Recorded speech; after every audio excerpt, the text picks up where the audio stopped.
بسم اللہ الرحمن الرحیم۔ نماز کی سنتوں کا بیان چل رہا تھا۔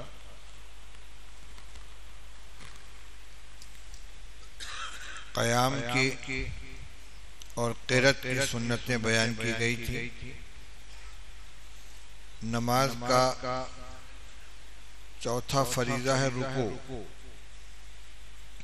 پہلا فریضہ تکبیر تحریمہ، دوسرا قیام اور تیسرا فریضہ قرأت، چوتھا فریضہ رکوع۔ رکوع کی 9 سنتیں ہیں جن کی رعایت کرنے سے رکوع کامل ہوگا۔ نمبر 1، رکوع میں جاتے وقت تکبیر کہنا، یعنی اللہ اکبر کہہ کر رکوع میں جانا۔ نماز میں ہر رکعت میں 5 تکبیر ہوتی ہے، ایک رکوع میں جانے کی اور 4 سجدے کی، ایک پہلے سجدے میں جانے کی، ایک اٹھنے کی، ایک دوسرے سجدے میں جانے کی، ایک اٹھنے کی۔ یہ 5 تکبیریں تو ہر رکعت کے اندر ہوتی ہیں، اور ایک تکبیر تحریمہ ہے جو شروع میں ہوتی ہے، اور ایک تکبیر ہوتی ہے دوسری رکعت پوری کر کے تیسری رکعت کے لیے کھڑے ہوتے ہو، جس کو تو اس طریقے سے 4 رکعت نماز میں 22 تکبیریں ہو جاتی ہیں۔ ہر رکعت کی 5، ایک بار تکبیر تحریمہ اور ایک تیسری رکعت کے لیے کھڑے ہوتے وقت تکبیر کہنا۔ ان میں سے پہلی تکبیر تو رکن ہے، اگر تکبیر تحریمہ کہے بغیر نیت باندھ لے گا تو نماز میں داخل ہی نہیں ہوگا، وہ تو ہے فرض۔ باقی جتنی تکبیرات ہیں وہ سنت ہیں، اگر چھوٹ گئی تو نماز ہو جائے گی لیکن اس میں اتنا نقص پایا جائے گا، کمی ہوگی۔ تو رکوع فرض ہے، اور رکوع میں جاتے وقت تکبیر کہنا یعنی اللہ اکبر کہہ کر رکوع میں جانا، یہ سنت ہے۔ دوسری سنت ہے رکوع کے اندر 3 مرتبہ سبحان ربی العظیم کہنا۔ اس کا مطلب یہ ہے کہ طاق عدد تسبیح ہونی چاہیے، 3 دفعہ ہو، 5 دفعہ ہو، 7 دفعہ ہو۔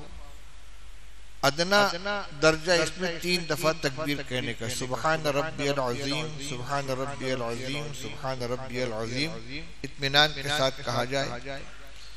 تنہا نماز پڑھ رہا ہے آدمی تو اس کو اختیار ہے جتنی زیادہ چاہے تکبیرات کہے طاقت، لیکن جماعت کی نماز میں امام کو مقتدیوں کی راحت کی رعایت کرنا چاہیے۔ رسول اللہ صلی اللہ علیہ وسلم نے ارشاد فرمایا ہے، من اما قوما فلیخفف، جو آدمی کسی قوم کی امامت کرے تو ہلکی نماز ادا کرائے۔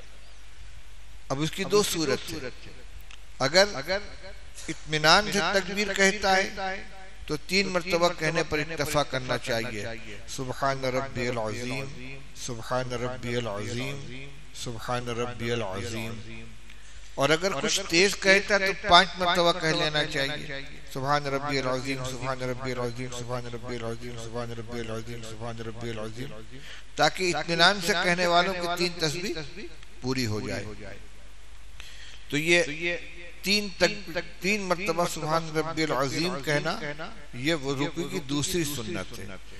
تیسری سنت ہے رکوع کرنے کا جو طریقہ ہے اس سلسلے کی، کہ رکوع میں دونوں ہاتھوں کو گھٹنوں پر اس طرح رکھنا کہ گویا ان کو پکڑ رہا ہو، ہاتھ کو کھول کے گھٹنے کو اس کا لقمہ بنا لینا، ایسے بند ہاتھ نہیں رکھنا ہے۔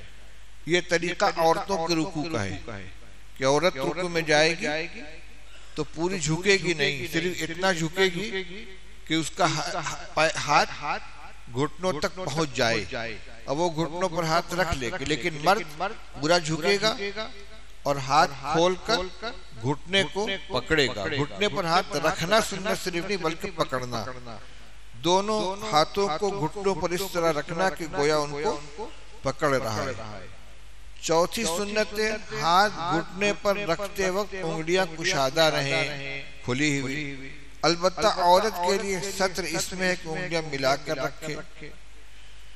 پانچویں سنت رکوع کرتے وقت پنڈلیوں کو سیدھا رکھنا، نہ پیچھے کی طرف نکالنا نہ آگے کی طرف، پاؤں میں خم نہیں ہونا چاہیے۔ اور چھٹی سنت پیٹھ پھیلی ہوئی ہو، یعنی کمر اور سر ایک سیدھ کے اندر ہو۔ ساتویں سنت سر سرین کے برابر رہے، نہ زیادہ جھکا ہوا ہو نہ اٹھا ہوا ہو۔ اب ان 5 سنتوں کو ملائیے ایک ساتھ۔ رکوع میں دونوں ہاتھوں کو گھٹنوں پر اس طرح رکھنا کہ گویا گھٹنوں کو پکڑے ہوئے، ہاتھ گھٹنے پر رکھتے وقت انگلیاں کشادہ رہیں۔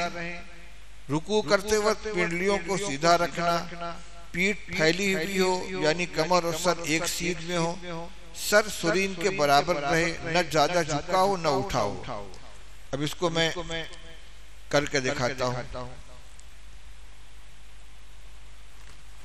یہ قد سیدھا ہے، میں تو گھٹنے میں تکلیف پورا جھک بھی نہ پاؤں گا۔ وہاں مالتی باغ میں رہتا ہوں تو مولانا قاسم صاحب سے رکوع کروا کے دکھاتا ہوں، ان کا پورا رکوع ہو جاتا ہے۔ احمد سعید ہیں، چلو رکوع کرو، چلیے ادھر رخ کر کے نماز کرو، چلیے کیجئے، رکوع کیجئے، ٹھیک ہے۔ اب اس میں دیکھیے یہاں سے لے کر یہاں تک سیدھا ہونا چاہیے، نہ تو سر نیچے جھکا ہوا ہو نہ اوپر اٹھا ہوا ہو، نہ پیٹھ بیچ میں سے کوبڑ کی طرح ابھری ہوئی ہو۔ ذرا جھکیے اور جھکیے۔ کچھ لوگ اس طرح رکوع کرتے ہیں کہ پیچھے کا حصہ اونچا ہو جاتا ہے، آگے کا جھک جاتا ہے، یہ بھی صحیح نہیں، ذرا سے اوپر ہوئیے۔ ایسے رکوع کرنا بھی صحیح نہیں ہے۔ اچھا سر کو بالکل موڑ کے نیچے کر لیجیے، یہ بھی طریقہ صحیح نہیں ہے۔ اوپر اٹھائیے، ایسے بھی صحیح نہیں ہے۔ سمجھ میں آ رہا ہے؟ یہ سنت گھٹنا سیدھا ہونا چاہیے، جیسے دیکھ رہے ہیں، نہ تو آگے کی طرف نکلا ہوا ہو نہ ایسے پیچھے کی طرف نکال دیا جائے، بلکہ جیسے آدمی کھڑا رہتا ہے سیدھا اسی طریقے سے آ جائیے۔ مولانا ابرار الحق صاحب رحمۃ اللہ علیہ کے یہاں نمازوں کی سنت کا بڑا اہتمام تھا۔ وہ کہتے تھے کہ رکوع جو ہے یہ نصف قیام ہے، رکوع نصف قیام ہے، یعنی قیام کا آدھا ہے۔ یہ قیام میں بالکل سیدھا رہتا ہے، رکوع میں نیچے کا حصہ تو اپنی جگہ پر رہے گا، آگے کا جھک جائے گا، پیچھے کا سیدھا رہے گا۔ لیکن سیدھا کا مطلب ایسے نہیں، ذرا سا تو ایسے کرنا پڑتا تاکہ بیلنس بنے، اوپر سے پیچھے کی طرف جائے گا۔ جیسے یہاں کھڑا ہوا ہے تو ایسے تو جھک نہیں پائے گا، پیچھے ذرا سا جائے گا نیچے سے، لیکن بیچ میں سے گھٹنا نہ تو آگے نکلے اور نہ پیچھے کی طرف باہر چلا جائے، بلکہ سیدھا رہنا چاہیے، نصف قیام۔ تو اس میں کیا کیا غلطیاں ہوتی ہیں؟ بعض لوگ بیچ میں سے پیٹھ نکالے رہتے کوبڑ کی طرح، بعض لوگ سر اونچا کیے رہتے ہیں، بعض سر نیچا کر لیتے ہیں، اور بعض پورے کے پورے آگے جھک جاتے ہیں، کوئی ذرا سا آگے سے اونچا رہتا ہے۔ یہ ساری کی ساری چیزیں خلاف سنت ہیں، ان کی رعایت کرنی چاہیے۔ نماز میں جانوروں کے ساتھ مشابہت نہیں ہونی چاہیے۔ بعض چیزوں میں تو صراحت کے ساتھ ممانعت حدیث میں آتی ہے کہ اقعاء القلب، اقعاء السبع، درندے کی طرح زمین پر بیٹھنا منع ہے، یعنی یوں بیٹھیں اور قادے میں اور یوں ہاتھ رکھیں، یہ نشست جو ہے یہ جانور کی، کتا بیٹھتا ہے۔ اسی طریقے سے آگے کی طرف ہاتھ زمین پر رکھ لیا اور سرین پنجے کے اوپر، اگر عذر کی وجہ سے ہے تو کوئی بات نہیں ہے، لیکن تندرست آدمی اس طرح بیٹھے گا جیسے کتا بیٹھتا ہے کہ ہاتھ کو زمین پر رکھ لیا اور پیچھے کا دونوں پیر کھڑا کر کے اس پر سرین رکھ کے بیٹھ گئے، یہ جانور کے ساتھ مشابہت ہے۔ اسی طرح سجدے میں سجدہ اس طرح کرنا گویا مرغی کا دانہ کھا رہا ہے، ینقرو کا نقری دیکھ، سجدے میں گئے اٹھ گئے، سجدے میں گئے اٹھ گئے، تو پیشانی سجدے میں ٹکتی نہیں، بس رکھا اور اٹھا لیا، یہ تو مرغے کی طرح ٹھونک مارنا ہو گیا۔ رکوع میں اگر جھکے ہیں بالکل نیچے، گردن جھکا لی، یہ گدھے کی حیت ہے، گدھا کھڑا ہوتا ہے تو سر کو نیچے لٹکائے رہتا ہے، اور اوپر کیے ہیں تو سانپ کی طرف پھن کاڑھے ہوئے ہیں۔ سجدے میں ہتھیلی کو اگر بچھا لیا تو یہ درندوں کی حیث ہے، درندے جب بیٹھتے ہیں تو ان کا ہاتھ زمین سے بچھا ہوا ہوتا ہے۔ تو حتی الامکان جانوروں کی مشابہت سے اپنے آپ کو بچانا ہے۔ اس جگہ میں اس کو بتلا رہا تھا کہ رکوع میں گردن کو اگر نیچے لٹکا دیں گے تو یہ گدھے کی طرح سے ہو گیا، اور اگر آگے سے ایسے اٹھا لیا تو یہ سانپ کی طرح ہو گیا۔ بہرحال یہ تو تشبیہ ہوئی، لیکن پوری سنت کی حیت بتلا دی کہ سیدھا ہونا چاہیے، پیچھے سے لے کر آگے تک کا حصہ جو ہے پورا سیدھا رہے، اور نیچے گھٹنا نہ تو آگے کی طرف نکلا ہو نہ پیچھے کی طرف چلا جائے۔ یہ 7 سنتیں ہو گئی، اور 8ویں سنت ہے رکوع سے اٹھتے وقت امام کا سمع اللہ لمن حمدہ کہنا، مقتدی کا ربنا لک الحمد کہنا یا ربنا ولک الحمد کہنا، دونوں طرح سے روایات میں آتا ہے، اور منفرد کا دونوں کہنا، یعنی سمع اللہ لمن حمدہ کہتے ہوئے کھڑا ہونا اور کھڑے ہونے کے بعد ربنا لک الحمد کہنا۔ اور 9ویں سنت ہے رکوع سے اٹھ کر اطمینان سے پورا کھڑا ہونا، جس میں کوئی خم باقی نہ رہے، اس کو قوما کہتے ہیں۔ یعنی رکوع میں جانے سے پہلے جیسے قیام میں سیدھا کھڑا تھا تو رکوع سے اٹھنے کے بعد بھی پورا سیدھا کھڑا ہو جائے اطمینان سے، پھر سجدے میں جائے۔ ایسا نہ ہو کہ رکوع سے سر اٹھایا اور فوراً چلے گئے سجدے میں، یہ ناقص نماز ہے۔ یہ 9 سنتیں ہیں۔ اب اس میں کیا کیا کوتاہیاں ہوتی ہیں، غلطیاں ہوتی ہیں، ان کی بھی نشاندہی کی گئی ہے۔ رکوع میں کئی طرح کی غلطیاں ہوتی ہیں، بعض لوگ سر اونچا رکھتے ہیں، بعض لوگ زیادہ جھک جاتے ہیں کہ تھوڑی سینے سے ملنے لگتی ہے، بعض لوگوں کی پیٹھ بیچ میں سے نکلی ہوئی ہے تو کبڑے کی طرح، اس لیے ان میں سے کوئی ایک چیز نہیں ہونی چاہیے۔ اسی طرح ایک اہم چیز یہ ملحوظ رکھنی چاہیے کہ رکوع میں جانے میں اور رکوع سے اٹھنے میں امام کی اقتداء ضروری ہے، یعنی امام سے پہلے رکوع نہ کرنا اور امام سے پہلے رکوع سے سر نہ اٹھانا، یہ بھی ضروری ہے۔ امام سے پہلے رکوع میں نہ جائے اور امام سے پہلے سر نہ اٹھائے۔ حدیث میں آتا ہے کہ جو آدمی امام سے پہلے رکوع سے سر اٹھا دیتا ہے، کیا اس کو اس بات کا ڈر نہیں ہے کہ اللہ تعالیٰ اس کے سر کو گدھے کے سر جیسا کر دیں گے؟ یہ حدیث ہے۔ اور ترمذی شریف میں امام ترمذی نے جہاں یہ روایت نقل کی ہے، اس کے حاشیے پر ایک بڑا عبرتناک واقعہ لکھا ہے۔ ایک محدث تھے جو پردے میں بیٹھ کر حدیث پڑھایا کرتے تھے، سامنے نہیں آتے تھے۔ اب طلبہ چاہتے تھے کہ حضرت سامنے بیٹھ کر پڑھائیں، لیکن ان کے اصرار کے باوجود وہ سامنے نہیں بیٹھتے تھے۔ ایک طالب علم جو بڑا ان کا منہ لگا ہو گیا تھا، بے تکلف، اس نے ایک دن پردہ ہٹا دیا تو دیکھا کہ ان کا سر گدھے جیسا ہے، ان کا چہرہ گدھے جیسا۔ کہ حضرت یہ کیا؟ کہ میری شامت اعمال ہے۔ حدیث میں ہے کہ رسول اللہ صلی اللہ علیہ وسلم نے ارشاد فرمایا کہ جو آدمی امام سے پہلے سر اٹھاتا ہے، کیا وہ اس بات سے نہیں ڈرتا کہ اللہ تعالیٰ اس کے سر کو گدھے جیسا کر دیں گے؟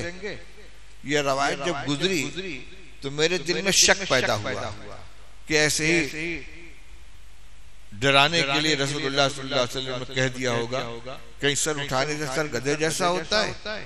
پھر مزید یہ میری نالائقی کہ میں نے تجربے کے طور پر رکوع سے سر پہلے اٹھا دیا، بس اسی وقت سے میرا سر اس جیسا ہو گیا۔ اللہ تعالیٰ کبھی کبھی دکھلا دیتے ہیں۔ اب جو آدمی سر اٹھاتا ہے پہلے، ظاہری طور پر تو عموماً اس کا سر گدھے جیسا نہیں ہوتا، لیکن معنوی طور پر تو ہو ہی جاتا ہے۔ جو باطن کی آنکھ رکھنے والے ہیں انہیں نظر آتا ہے۔ تو ایک یہ بات ہے۔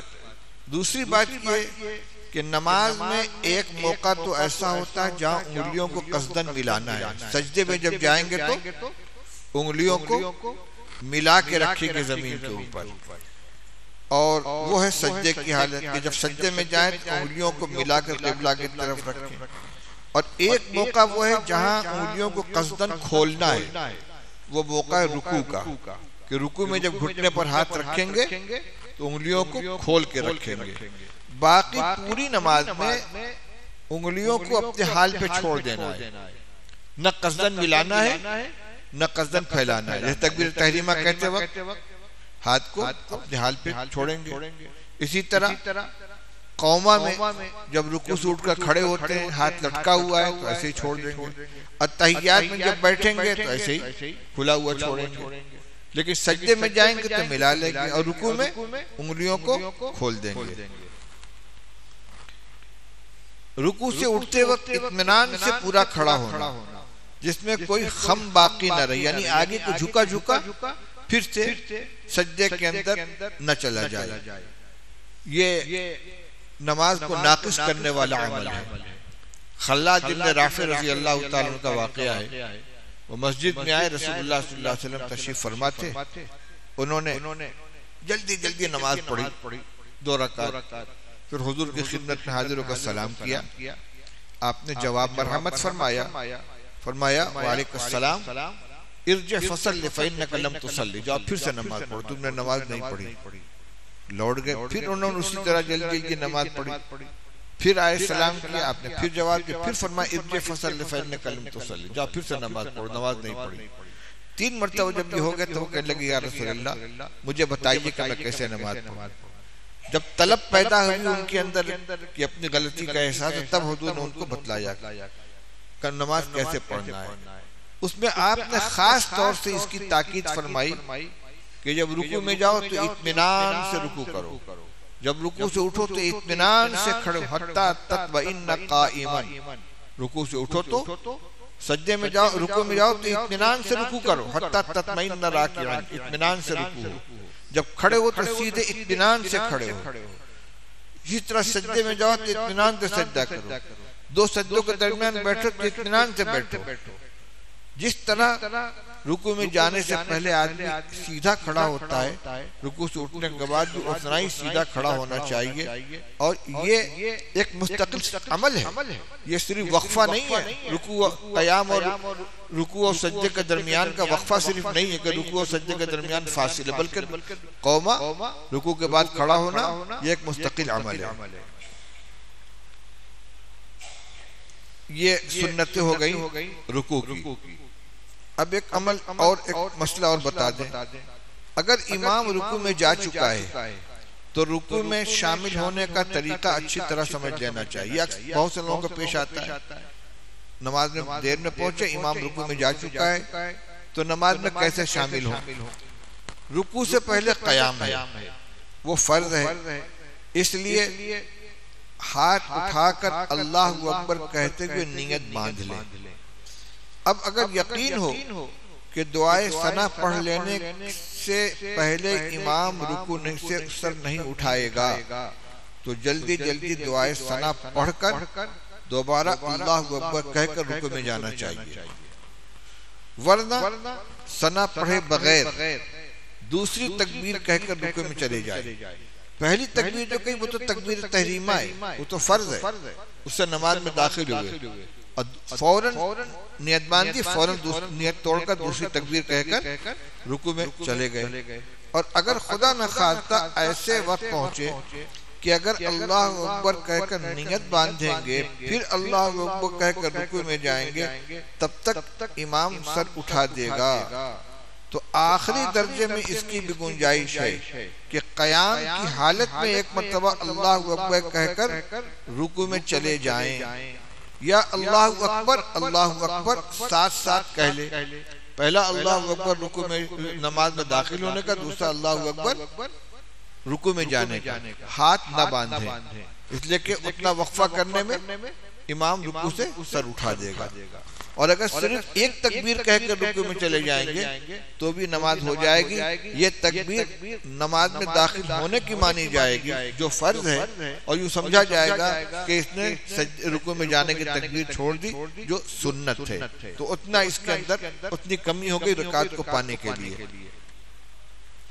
اگر ایک ہی مرتبہ اللہ اکبر کہا ہے تو وہ تکبیر تحریک و تحریمہ مانی جائے گی اور رکوع کی تکبیر ساقط ہو جائے گی، اور اگر 2 مرتبہ کہہ لیا ہے تو پہلی تکبیر تکبیر تحریمہ ہوگی، دوسری رکوع میں جانے کی ہوگی۔ لیکن تکبیر تحریمہ کھڑے ہونے کی حالت میں کہنا ضروری ہے، یہ بات سمجھ لینی چاہیے۔ ایسا نہیں ہونا چاہیے کہ دوڑتے ہوئے آئے اللہ اکبر، یہ نہیں۔ اللہ اکبر جو نماز میں داخل ہونے کی تکبیر تحریمہ ہے یا قیام ہی کی حالت ہونا چاہیے، چاہے جتنا جلدی ہو سب میں پہنچے اللہ اکبر، تو قیام کی حالت میں تکبیر کہنی چاہیے پہلی، جھکنے کے بعد تکبیر کہیں گے تو نماز نہیں ہوگی، کیونکہ تکبیر تحریمہ حالت قیام میں کہنا ضروری ہے۔ اس لیے پہلی تکبیر کھڑے ہونے کی حالت میں کہنا ضروری ہے۔ اگر رکوع سے قریب ہوتے ہوئے جھکتے ہوئے اور اتنا جھک گیا کہ رکوع قریب ہو گیا اور تکبیر کہی تو تکبیر تحریمہ ادا نہیں ہوگی۔ یہ ہو گیا، یہ 9 سنتیں ہو گئی رکوع کی۔ اب اس کے بعد سنت ہے، سجدہ ہے، سجدے کی سنتیں، سجدے میں 12 سنتیں۔ اچھا، جو سنتیں بیان کی جا رہی ہیں، جب خود رکوع کریں تو اس کو ذہن میں رکھیں کہ ساری سنتیں ادا ہو رہی ہیں یا نہیں ہو رہی ہیں۔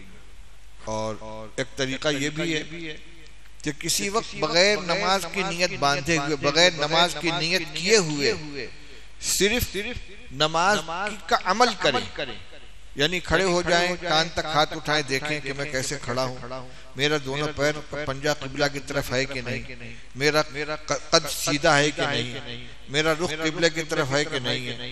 ہاتھ اٹھایا تو انگلیاں کھلی ہوئی ہیں، انگوٹھا کان کے سامنے آ گیا، اللہ اکبر کہتے ہوئے، اللہ اکبر بھی کہنے کی ضرورت نہیں اس لیے نماز میں تو ہے نہیں۔ اب ہاتھ باندھ رہے ہیں تو صحیح طریقے سے ہاتھ بندھ رہا ہے کہ نہیں، 3 انگلیاں کلائی پر، ہتھیلی کی پشت پر، انگوٹھا اور چھوٹی انگلی کا حلقہ بنایا۔ پھر رکوع میں جائیں تو رکوع کی جتنی سنتیں بیان کی گئی ہیں، رکوع میں ٹھہر کر دیکھیں کہ سب پر عمل ہو رہا ہے کہ نہیں۔ تو نماز کی شکل کی مشق کریں خود، تاکہ جب نماز میں جائیں تو اپنی نماز درست ہو چکی ہو۔ اور اسی طرح نماز پڑھتے ہوئے بھی بر وقت یاد کرنا چاہیے کہ رکوع میں مجھے کیسے رہنا ہے، سجدے میں مجھے کیسے جانا ہے۔ سجدے کی 12 سنتیں ہیں، غور سے سنیں اور اس کی روشنی میں اپنے سجدے کا بھی جائزہ لیتے رہیں کہ ہمارا عمل اس کے مطابق ہے یا نہیں۔ پھر اس کو سنتے وقت ذہن میں محفوظ رکھیں، اور آئندہ جب نماز کے لیے کھڑے ہوں تو جتنی سنتیں بیان کی جا رہی ہیں وہ ساری سنتیں عمل کے وقت ذہن میں تازہ کریں کہ سنت کے مطابق ہمارا عمل ہو رہا ہے یا نہیں ہو رہا ہے۔ اب سنیے وہ 12 سنتیں کیا کیا ہیں سجدے کی۔ پہلی سنت ہے سجدے کی تکبیر کہنا، رکوع سے سیدھے کھڑے ہونا، یہ ایک مستقل سنت ہے جس کو قومہ کہتے ہیں۔ پھر اللہ اکبر کہہ کر سجدے میں جانا، یہ ایک مستقل سنت ہے۔ اب جو اللہ اکبر کہیں گے تو کیسے کہیں گے؟ تکبیر کی ابتدا جھکنے کی ابتدا کے ساتھ ہونی چاہیے، اور تکبیر کی انتہا سجدے کی ابتدا کے ساتھ ہونی چاہیے، یعنی سجدے میں پہنچتے ہی تکبیر ختم ہو جانی چاہیے۔ رکوع میں جاتے وقت اللہ، سجدے میں جاتے وقت اللہ اکبر، کھڑے ہوئے ہونے کی حالت میں اللہ اکبر کہنا شروع کیا، اور سجدے میں پہنچتے وقت تک تکبیر ختم ہو جائے، سجدے میں جا کے تکبیر نہیں کہنی ہے۔ اور یہ بھی نہیں کھڑے کھڑے کہا اللہ اکبر اس کے بعد جھکے، یہ بھی صحیح نہیں کہ سجدے میں پہنچ گئے اس کے بعد کہتے اللہ اکبر۔ یہ تکبیر انتقالی ہے نا، حالت انتقال میں ایک حالت سے دوسری حالت میں منتقل ہونے میں یہ تکبیر کہنی ہے، یعنی قیام سے سجدے میں منتقل ہونے میں یہ تکبیر کہنی ہے۔ تو سب سے پہلے سنت سجدے کی تکبیر کہنا، یہ قیام تکبیر کی ابتدا جھکنے کی ابتدا کے ساتھ ہونی چاہیے اور تکبیر کی انتہا سجدے کی ابتدا کے ساتھ ہونی چاہیے۔ سجدے میں جانے کی کس کیفیت یہ ہونی چاہیے کہ سب سے پہلے گھٹنوں کو موڑے، انہیں زمین کی طرف اس طرح لے جائیں کہ سینہ آگے کو جھکے نہیں، یعنی کوشش یہ ہونی چاہیے کہ بغیر ایسے جھکے ہوئے بس کھڑے ہیں نا تو ایسے گھٹنا کو موڑے کہ ایسے نہ ہو جائے، رکوع کسی کیفیت نہ ہو جائے۔ اب ایک دم سیدھا رکھنا یہ تو قابو سے باہر ہوتا ہے کہ ایسے کرتے آدمی جائے سنبھالنا مشکل ہو جائے گا، لیکن جتنا سنبھال سکتا ہو، جتنا کم سے کم جھکنا پڑے اتنا آگے کی طرف کم جھکے، اس لیے کہ یہ اس کا نمبر آئے گا گھٹنا زمین کے اوپر پڑنے کے بعد۔ 7 اعضاء ہیں سجدے میں، ان میں زمین سے جو عضو جتنا قریب ہے اسی ترتیب سے وہ زمین پہ رکھا جائے گا۔ دونوں پیر کے پنجے تو پہلے ہی سے زمین کے اوپر ہے، اس کے بعد دونوں گھٹنوں کو رکھنا ہے، اس کے بعد دونوں ہتھیلیوں کو رکھنا ہے، اس کے بعد چہرے کو رکھنا ہے۔ یہ ترتیب ہے سجدے میں جانے کی۔ سب سے پہلے گھٹنوں کو خم دے کر انہیں زمین کی طرف لے جائیں، جب گھٹنے زمین پر ٹک جائیں اس کے بعد سینوں کو جھکائیں۔ آج کل اس بارے میں کوتاہی عام ہے، اکثر لوگ شروع ہی میں سینہ آگے جھکا کر سجدے میں جاتے ہیں، جسے غیر مقلدین کا طریقہ دیکھا ہوگا کہ وہ پہلے ہاتھ زمین کے اوپر رکھتے ہیں، اس کے بعد گھٹنا موڑتے ہیں۔ جو معذور آدمی ہے، بوڑھا ہے، گھٹنے میں تکلیف ہے، وہ رکوع کرے تو کوئی حرج کی بات نہیں ہے، لیکن بچے تک اسی طرح سے کرتے ہیں، جوان لوگ کرتے ہیں، یہ کاہلی کی وجہ سے ہے، ایسے نہیں کرنا چاہیے۔ یہی مطلب ہے اس کے کہنے کا کہ پہلے سر کو نہ جھکائیں۔ سنت میں پہلے گھٹنا موڑنا ہے، اور جو آگے اگر پہلے ہاتھ رکھیں گے زمین کے اوپر، گھٹنا بعد میں رکھیں گے تو پورا آگے کی طرف سے جھک جائے گا، ایسے نہیں کرنا چاہیے۔ اس کو لکھا ہے کہ جب گھٹنے پر اس کے بعد آج کل اس بارے میں کوتاہی عام ہے، اکثر لوگ شروع ہی سے سینہ آگے جھکا کر سجدے میں جاتے ہیں، جو غلط طریقہ ہے۔ اب 4 سنتیں ایک ساتھ بیان کی جا رہی ہیں۔ سجدے میں پہلے دونوں گھٹنے رکھنا نمبر 1، پھر دونوں ہاتھ رکھنا نمبر 2، پھر ناک رکھنا نمبر 3، پھر پیشانی رکھنا۔ ناک اور پیشانی اگرچہ ملے ہوئے ہیں لیکن یہ 2 اعضاء ہیں اور شمار میں ان کو ایک رکھا گیا ہے۔ 7 اعضاء جو کہتے ہیں تو 2 پیر، 2 ہتھیلی، 2 گھٹنا اور ایک چہرہ۔ چہرے میں پیشانی اور ناک ہے، ان میں اصل پیشانی ہے، ناک اس کے تابع ہے۔ سجدے میں پیشانی اور ناک دونوں لگنی چاہیے۔ بلا عذر اگر ناک کو زمین سے نہیں لگائے گا تو سجدہ ناقص ہوگا، لیکن اگر بلا عذر صرف ناک پہ سجدہ کرے گا اور پیشانی زمین سے نہیں لگائے گا تو نماز ہی نہیں ہوگی، اس لیے کہ اصل جو ہے سجدہ یہ پیشانی کے زمین کے اوپر رکھنا ہے۔ تو فرمایا کہ پہلے سجدے میں پہلے دونوں گھٹنے رکھنا، پھر دونوں ہاتھ رکھنا، پھر ناک رکھنا، پھر پیشانی۔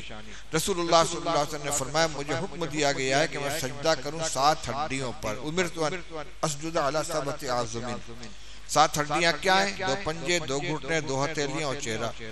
ان میں سے پہلے پنجہ پہلے ہی سے زمین کے اوپر ہے پیر کا۔ سجدے میں صرف اس کی حیت بدلتی ہے کہ کھڑے ہیں تو ایسے ہے، سجدے میں گئے تو پنجے انگلیوں کے بل کھڑا ہو گیا۔ باقی 5 اعضاء جس ترتیب سے ہیں نیچے سے اوپر کی طرف، اسی ترتیب سے ان کو زمین سے لگانا ہے۔ پہلے دونوں گھٹنے زمین سے لگیں گے، پھر دونوں ہاتھ زمین پر رکھے جائیں گے، پھر چہرہ رکھا جائے گا۔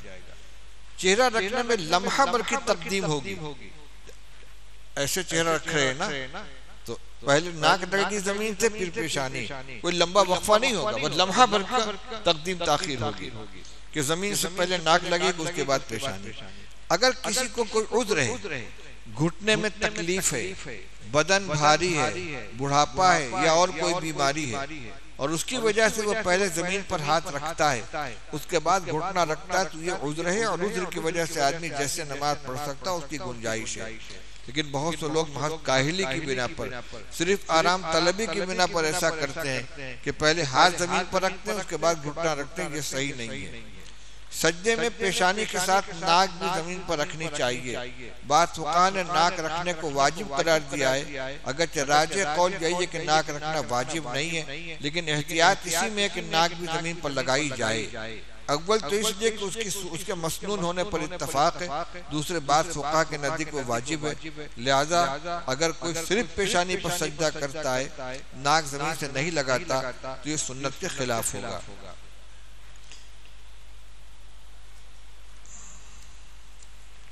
چھٹی سنت ہے دونوں ہاتھوں کے درمیان سجدہ کرنا، یعنی سجدے میں اس طریقے سے ہاتھ رکھیں کہ چہرہ دونوں ہتھیلیوں کے درمیان ہو، نہ آگے کی طرف کرے نہ بالکل پیچھے کی طرف رکھیں۔ اس کا طریقہ یہ کہ دونوں ہاتھوں کے انگوٹھوں کے سرے کانوں کی لو کے بالمقابل رکھیں، اس سے چہرہ دونوں ہتھیلیوں کے درمیان آ جائے گا۔ جیسے تکبیر تحریمہ کہنے کے وقت ہاتھ ہوتا ہے جس جگہ پر، کان کی لو کے سامنے انگوٹھا اور انگلیاں سیدھی، اسی طریقے سے سجدے میں رہیں گے اسی مقام پر، نہ تو ہاتھ کو آگے رکھ کر سجدہ کریں گے اور نہ ایسے سجدہ کریں گے۔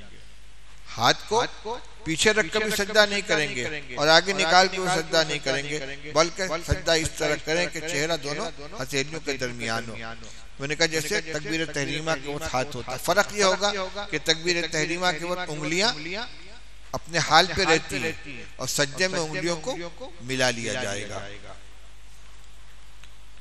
سجدے میں دو کوتاہیاں ہوتی ہیں، بعض لوگ دونوں ہاتھ مونڈھے کے پاس رکھ کر آگے کو سجدہ کرتے ہیں، بعض لوگ ہاتھ آگے نکال دیتے ہیں جس سے کلائی زمین پہ بچ جاتی ہے، یہ بھی مکروہ ہے۔ سجدے کی سنتوں میں اہم سنت یہ کہ دونوں ہاتھوں کی انگلیاں ملی ہوئی ہوں اور انگلیوں کا رخ قبلہ کی طرف ہو۔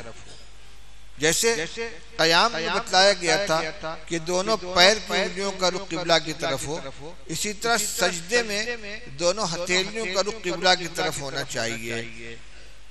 اس میں کوتاہی ہوتی ہے، بعض لوگ یوں سجدہ کرتے ہیں، کشادہ کرنے میں کشادہ کرنے کا بیان آگے آ رہا ہے، تو کشادہ کرنے میں ہاتھ یوں ہو جاتا ہے تو انگلیوں کا رخ ایسے ہو جاتا ہے، یہ بھی صحیح نہیں ہے۔ اب بعض ہاتھ کو پیٹ سے ملا لیتے ہیں اور یوں ہو جاتا ہے ہاتھ دائیں بائیں، یہ بھی غلط ہے۔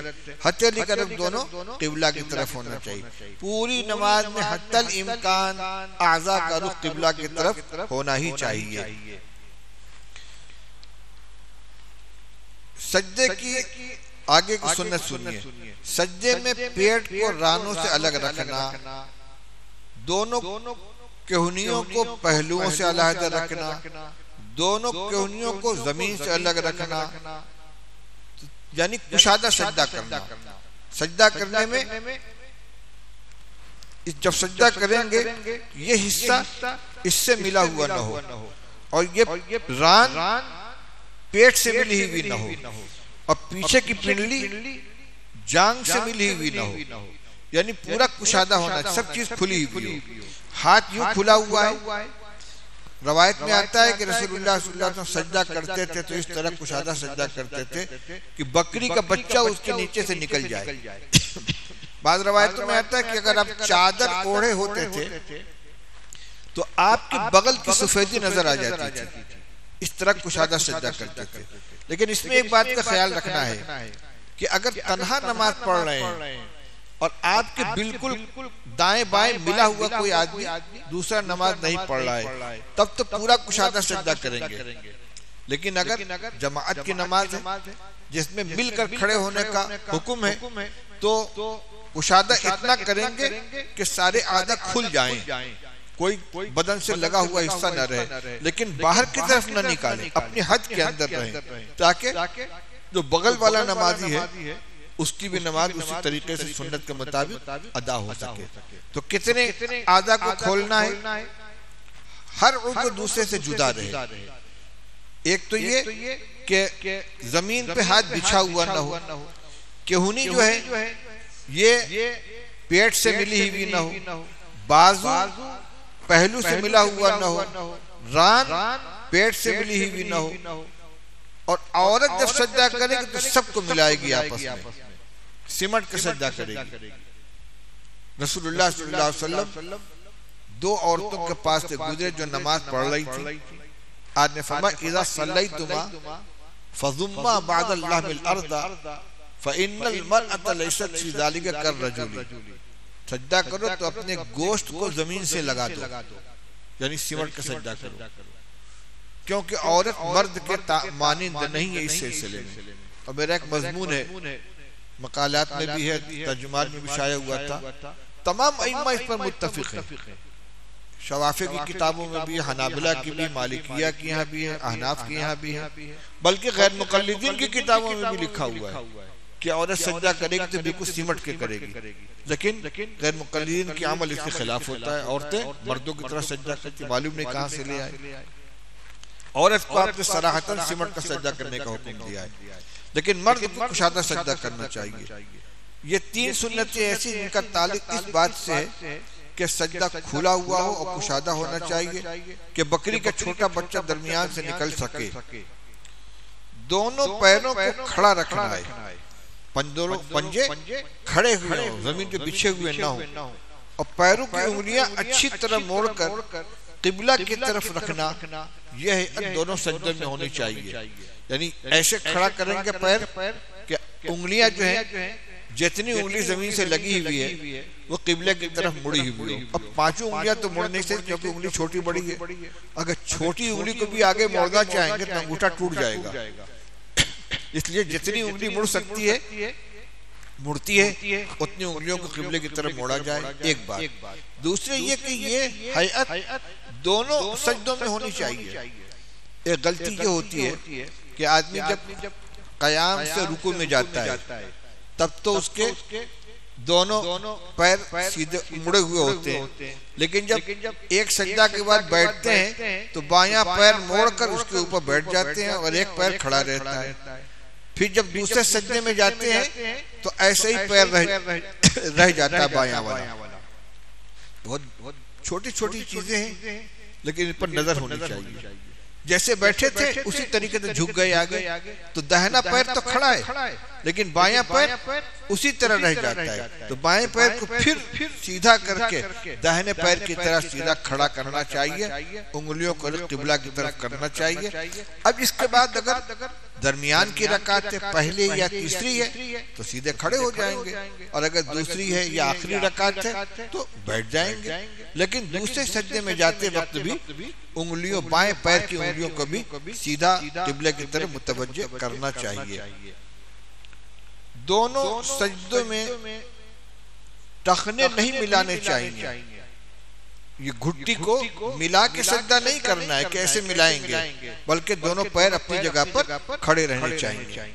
سجدے میں کم سے کم 3 بار سبحان ربی الاعلیٰ کہنا سنت ہے، جو تفصیل بتائی گئی رکوع کے تسبیح میں وہی اس میں بھی ہے کہ امام ہے تو اعتدال کے ساتھ تکبیر کہے، تنہا پڑھنے والا ہے تو جتنی لمبی چاہے کہے، لیکن اس کی تو گنجائش ہی نہیں ہے کہ پتہ ہی نہ چلے کہ تسبیح کہی بھی ہے کہ نہیں کہی ہے۔ سجدے میں گئے اور سر اٹھا لیا، سجدے میں گئے اور سر اٹھا لیا، یہ مرغی کی طرح ٹھونگ مارنا ہوا۔ 11ویں سنت ہے سجدے سے اٹھنے کی تکبیر کہنا، جیسے سجدے میں جاتے وقت تکبیر کہنا سنت ہے، اسی طرح سجدے سے اٹھتے وقت بھی تکبیر کہنا سنت ہے، چاہے اٹھ کر بیٹھنا ہو چاہے کھڑا ہونا ہو۔ تو سجدے کی 4 تکبیریں ہوئی، پہلے سجدے میں جانے کی، سجدے سے اٹھنے کی، دوسرے سجدے میں جانے کی، سجدے سے اٹھنے کی، اور ایک تکبیر رکوع میں جانے کی، تو ہر رکعت میں 5 تکبیریں ہو گئی۔ یہ آپ کے سامنے رکوع کی اور سجدے کی سنتیں آ گئیں۔ دونوں سجدوں کے درمیان اطمینان سے بیٹھنا، ایک سجدے سے اٹھ کر اطمینان سے بیٹھے، جیسے التحیات میں قعدہ اخیرہ میں قعدہ اولیٰ میں آدمی سیدھا اطمینان سے بیٹھتا ہے، اسی طرح جلسہ میں یعنی دونوں سجدوں کے درمیان بھی اطمینان سے بیٹھنا چاہیے۔ یہ نہیں کہ تھوڑا تو سجدے سے سر اٹھایا اور پھر دوسرے سجدے میں چلے گئے۔ اگر آدھے سے کم اٹھے ہیں اور پھر چلے گئے تو ایک ہی سجدہ مانا جائے گا۔ سجدے سے ذرا سر اٹھائے پھر چلے گئے، آدھے سے زیادہ نہیں اٹھے تھے، آدھے سے کم اٹھے تھے، سجدہ سے سر زمین کے قریب ہی تھا، تو وہ دو سجدہ نہیں ہوا، وہ ایک ہی سجدہ ہو گیا۔ کم سے کم یہ کہ آدھے سے زیادہ سر اٹھے، اور کامل درجہ یہ ہے کہ پورا سیدھا ہو کر بیٹھے جیسے اتحیات کے اندر بیٹھا جاتا ہے۔ اس کو تعدیل ارکان کہتے ہیں۔ تعدیل ارکان کا مطلب سمجھ لینا چاہیے۔ مفتی سعید احمد صاحب پالن پوری لکھتے ہیں کہ ارکان اربع یعنی رکوع، قوما، سجدہ اور جلسہ۔ رکوع، قوما کا معنی رکوع سے اٹھنے کے بعد سیدھا کھڑا ہونا، سجدہ، جلسہ کے معنی دونوں سجدوں کے درمیان میں بیٹھنا۔ ان میں تعدیل حنفیہ کے نزدیک واجب ہے، اور بقیہ تینوں ائمہ امام شافعی، امام مالک، امام احمد بن حنبل کے درمیان فرض ہے۔ جب آدمی اتنا جھکے کہ ہاتھ گھٹنوں تک پہنچ جائیں تو رکوع ہو گیا۔ پھر پیٹھ سیدھی کرنا یعنی اطمینان سے با اطمینان رکوع کرنا، یہ تعدیل ہے۔ ایک تو فرض کا درجہ ہے کہ ہاتھ رکوع تک پہنچ گیا، گھٹنے تک، تو فرض کا درجہ تو ادا ہو گیا۔ لیکن یہ واجب ہے کہ سیدھا ہو، کمر بالکل سیدھی ہو جائے جیسے طریقہ بتایا گیا ہے۔ اسی طرح جب کھڑے ہونے کے قریب ہو گیا، آدھے سے زیادہ کھڑا ہو گیا، تو یہ قومے کا فرض تو ادا ہو گیا، یعنی رکوع سے اٹھنا مانا گیا۔ لیکن کامل قومہ کب ہوگا؟ جب بالکل سیدھا کھڑا، یہ واجب ہے کہ سیدھا کھڑا ہو جائے، یعنی اطمینان سے کھڑا ہونا، یہ قومہ کی تعدیل ہے۔ زمین پر پیشانی رکھنے سے سجدہ تو ادا ہو گیا، لیکن اس پر ٹھہرنا یہ تعدیل ہے۔ جب بیٹھنے کے قریب ہو گیا تو جلسہ تو ادا ہو گیا، لیکن بے اطمینان بیٹھنا یہ تعدیل ہے۔ یعنی ہر عمل کے اندر اطمینان ہونا چاہیے۔ یہی تعلیم دی تھی رسول اللہ صلی اللہ علیہ وسلم نے حضرت خلاد بن رافع رضی اللہ تعالیٰ عنہ کو۔ ہر عمل کے فرمایا کہ کھڑے ہو تو اطمینان سے کھڑو، سجدہ کرو تو اطمینان سے سجدہ کرو، بیٹھو تو اطمینان سے بیٹھو۔ اطمینان کا فوت ہونا ہی نماز کو ناقص کر دیتا ہے۔ یہاں تک آپ کے سامنے دو عمل کی قیام، رکوع کی اور سجدہ کی سنتیں آ گئی ہیں۔ جی، سجدے میں زمین سے اگر پورے سجدے میں دونوں پیر زمین سے اٹھا رہ گیا تو سجدہ ادا نہیں ہوگا، کیونکہ سجدہ 7 اعضاء کے اوپر ہے۔ حضور نے فرمایا مجھے حکم ہے کہ میں 7 اعضاء پر سجدہ کروں۔ بعض لوگوں میں یہ کمزوری ہوتی ہے کہ سجدے میں پہنچتے ہی دونوں پیر پیچھے سے اڑ جاتا ہے۔ ہمارے حضرت مفتی محمود صاحب نور اللہ مرقدہ نے فرمایا تھا، مجھے یاد ہے کہ کم سے کم کتنے سے فریضہ ادا ہو جائے گا جس میں کمی ہونے سے نماز ہی نہ ہو۔ فرمایا کم سے کم ایک مرتبہ سبحان اللہ کہنے کے بقدر ایک پیر زمین سے لگا ہونا فرض ہے۔ اگر اتنا بھی نہیں ہوا، سجدے میں جاتے ہی دونوں پیر اٹھ گئے اور جب اٹھنے لگے تب پیر زمین سے لگا تو وہ سجدہ ادا نہیں ہوگا۔ اور کامل درجہ یہی ہے کہ پورے سجدے میں دونوں پیر زمین سے لگا رہنا چاہیے۔